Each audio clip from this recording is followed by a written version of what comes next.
Hello friends, मेरे dazzle classes में आप लोग का बहुत बहुत फिर से नए सेशन में स्वागत करता हूं। तो चलिए हम छत्तीसगढ़ के जीके यहाँ पे मोस्ट इम्पोर्टेंट एमसीक्यू यहाँ पे डेली बेस पे कराते हैं, जो कि आपके हर एग्ज़ाम के लिए इम्पोर्टेंट है। चाहे आप पीएससी प्री के लिए आप प्रिपरेशन कर रहे हो, चाहे आप मेंस के लिए प्रिपरेशन कर रहे होंगे, तो चाहे आप व्यापम के कोई भी एग्ज़ाम के जैसे आप प्रिपरेशन कर रहे होंगे, तो सभी एग्ज़ाम में आपको छत्तीसगढ़ के जीएस पढ़ना पड़ेगा। साथ ही साथ छत्तीसगढ़ जीएस आपको कंप्लीट पढ़ना है पूरा डिटेल के साथ। तो छत्तीसगढ़ के नदियों में 5 से 6 पार्ट अपलोड हो चुकी है, तो उसको बढ़िया जाके देखिएगा। तो यहाँ पे जो है छत्तीसगढ़ के एमसीक्यू फॉर्म में यहाँ पे कराया जाता है। यहाँ पे डिटेल ज़्यादा डिटेल पे नहीं जाते हैं, जितना ज़्यादा हो सके यहाँ पे एमसीक्यू लगाते हैं। इससे आपके जैसे पेपर में आता है क्वेश्चन, वैसे ठीक क्वेश्चन को तैयार किया गया है। यहाँ से बहुत सारे क्वेश्चन आपके लेटेस्ट पैटर्न पे क्वेश्चन को तैयार किया गया था। तो अलग अलग एग्जामों में क्वेश्चन पूछे गए थे और बहुत ही इंपॉर्टेंट क्वेश्चन होता है। और आपको डेली बेस पे करंट अफेयर्स पढ़ना है तो आप मेरे से पढ़ सकते हैं। सभी एग्जाम में करंट अफेयर्स बहुत ही ज़्यादा इंपॉर्टेंट होता है, कहीं से भी पढ़िएगा। करंट अफेयर्स बहुत ही ज़्यादा इंपॉर्टेंट सब्जेक्ट होता है, बहुत इंटरेस्टिंग सब्जेक्ट होता है। स्टार्ट करते हैं सेशन को। पहले बार आए तो चैनल को सब्सक्राइब करके रख लीजिएगा, ताकि जो नोटिफिकेशन है आप तक यहाँ पे पहुँच पाए। पहला क्वेश्चन है, बस्तर का जो भूमकाल आंदोलन, तो बस्तर का भूमकाल विद्रोह सभी जानते हैं। तो जो आंदोलन है सन 1910 में किस बस्तर नरेश के समय हुआ था? भैरम देव, दलपत सिंह, दरिया देव या रुद्र प्रताप देव? तो इसका जो करेक्ट आंसर हो जाएगा डी ऑप्शन करेक्ट आंसर हो जाएगा। तो बस्तर का जो भूमकाल विद्रोह कौन से सन में हुआ था? तो ये आपका 1910 में हुआ था। किस जो बस्तर नरेश के समय हुआ था, तो वहाँ के जो शासक थे रुद्र प्रताप देव। तो इस बस्तर नरेश के समय आपका हुआ था ये जो बस्तर जो विद्रोह आपका क्यों हुआ था ये बस्तर। तो आपका जो बस्तर जो विद्रोह, ये आपका जो भूमकाल विद्रोह है, यहाँ के जो बस्तर संभाग के जो आदिवासी लोग थे, अंग्रेजों के जो अत्याचार हो रहे थे, इसी के खिलाफ ये विद्रोह हुआ था। कौन से सन में हुआ था? तो डेट को बार बार बोल रहा हूँ, ये डेट को याद रखिएगा। डायरेक्ट एग्जाम में पीएससी में क्वेश्चन पूछा गया कि बस्तर का जो भूमकाल विद्रोह कौन से सन में हुआ था? तो 1910 में हुआ थे। अंग्रेजों के खिलाफ ये आपका यहाँ के आदिवासियों के द्वारा बस्तर के जो बस्तर में जो संपूर्ण आदिवासियों के द्वारा ये आपका किया गया था। तो इसको याद रखिएगा। अगला क्वेश्चन देखते हैं यहाँ पे, सरपुरी राजवंश के किस शासक के द्वारा गरुड़ चक्र, शंख तथा चक्र युक्त अंकित किए हुए स्वर्ण सिक्के चलाए गए थे? सर्वराज के द्वारा, नरेश के द्वारा, प्रसन्न मात्रा या आपके महाशिवदेव राज के द्वारा? तो इसका जो करेक्ट आंसर हो जाएगा आपके प्रसन्न मात्रा, इसका करेक्ट आंसर हो जाएगा। इन्होंने जो स्वर्ण सिक्के सबसे पहले किन्हें जारी किया था? तो आपके प्रसन्न मात्रा जो शासक थे, इन्होंने एक सरपुरी वंश के शासक थे, याद रखिए प्रसन्न मात्रा। ये आपके मतलब ये आपके गरुड़ चक्र शंख युक्त सोने के जो सिक्के, सर्वप्रथम स्वर्ण सिक्के चलाने के जो श्रेय आपके प्रसन्न मात्रा को जाता था। आपके सरपुरी राजवंश के ये आपके जाने माने शासक हैं। तो इसको याद रखिएगा। सी ऑप्शन यहाँ पे करेक्ट आंसर हो जाएगा। नेक्स्ट क्वेश्चन देखते हैं यहाँ पे।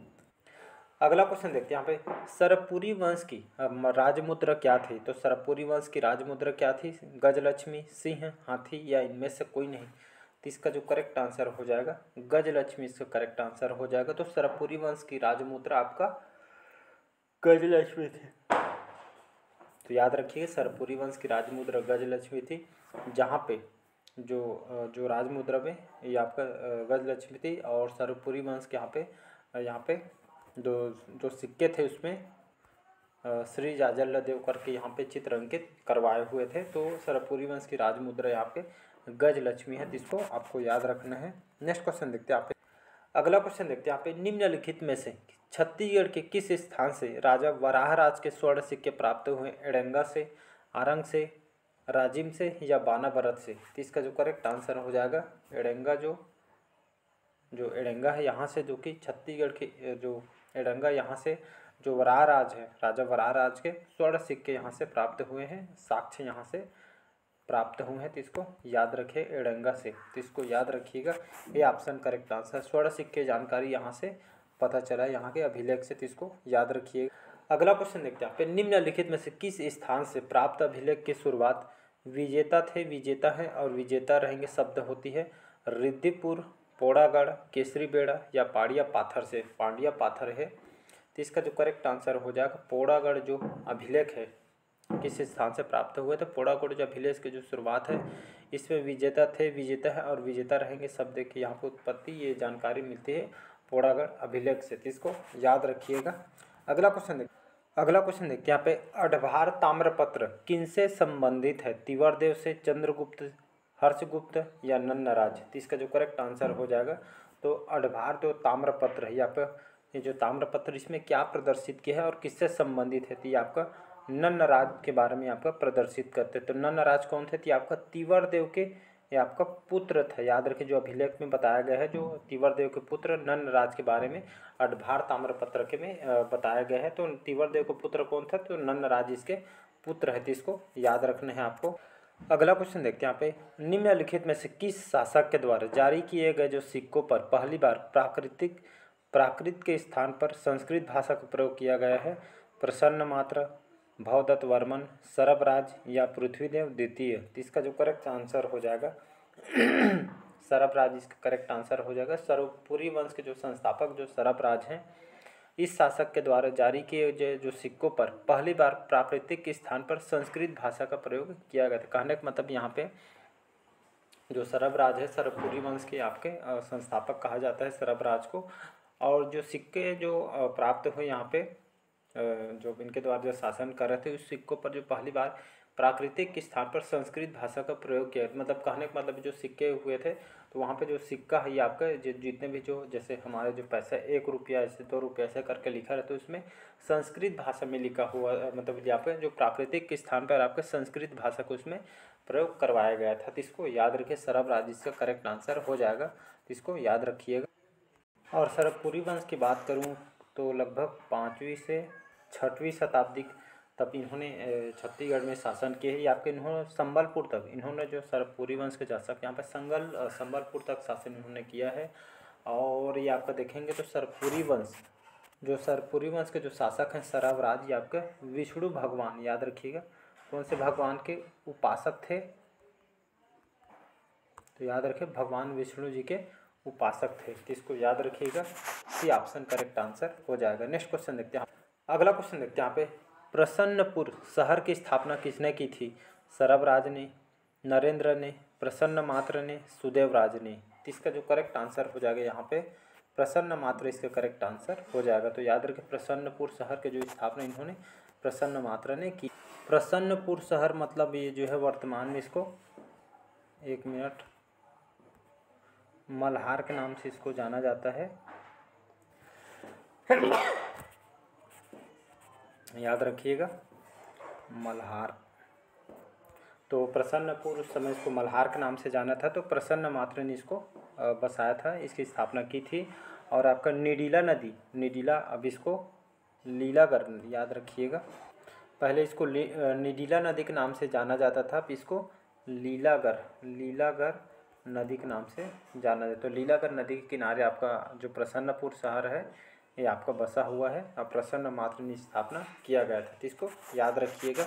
अगला क्वेश्चन देखते हैं यहाँ पे, निम्नलिखित किस शासक की हत्या कर इंद्रबल ने छत्तीसगढ़ में पांडु वंश की स्थापना की नींव रखी थी? सुदेवराज, प्रवरराज प्रथम, प्रवरराज द्वितीय या आपका जयराज? तो इसका करेक्ट आंसर तो इसका जो करेक्ट आंसर हो जाएगा प्रवरराज द्वितीय इसका करेक्ट आंसर हो जाएगा। तो जो प्रवरराज द्वितीय थे ये आपके जो इंद्रबल ने छत्तीसगढ़ पांडुवंश की नींव रखी।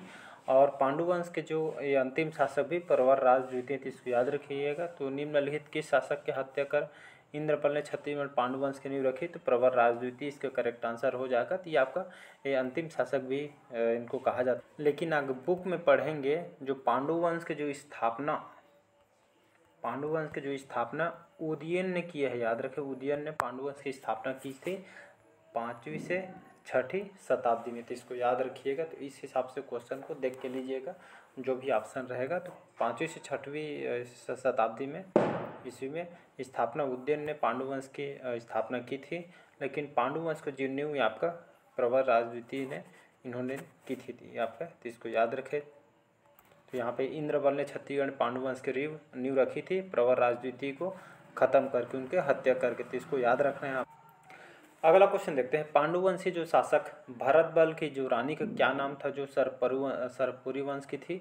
महामाया, प्रभावती, लोक प्रकाशा या आपके रानी वाष्टा देवी? तो इसका जो करेक्ट आंसर जो है लोक प्रकाशा इसका करेक्ट आंसर हो जाएगा। तो पांडुवंशी शासक जो भरत बल की जो उनकी थी भरत बल की रानी का क्या क्या नाम था, जो सरपुरी वंश थी? तो लोक प्रकाशा इनका नाम था, तो इसको याद रखें। तो पांडुवंशी शासक भरत बल की रानी थी और एक भी आपका सरपुरी वंश की थी, तो इसको याद रखना है। सी ऑप्शन करेक्ट आंसर हो जाएगा। अगला क्वेश्चन है, ये आपका पीएससी में क्वेश्चन आया हुआ है, छत्तीसगढ़ में निम्नलिखित में से कौन सा जो स्थान है जिसको मंदिरों की नगरी के नाम से बहुत ही प्रसिद्ध है छत्तीसगढ़ में? सिरपुर, राजिम, रतनपुर और ये आपका आरंग? तो इसका जो करेक्ट आंसर हो जाएगा आरंग। ये आपका रायपुर के मतलब देखेंगे तो रास्ता पूर्व दिशा में स्थित है। आप रास्ता में जाएंगे, रायपुर जाएंगे कभी, तो ये आपका ये जैसे रास्ते में आपका आरंग ऐसा करके लिखा है, तो वहाँ से सीधा आपका आरंग जाता है, रायपुर रोड में आपका लगा हुआ। तो छत्तीसगढ़ का जो आरंग है ये आपका जो स्थान है मंदिरों का नगरी के नाम से बहुत ही प्रसिद्ध है। क्यों प्रसिद्ध है? तो यहाँ पे देखेंगे बहुत सारा मंदिर यहाँ पे स्थित है और सबसे प्राचीन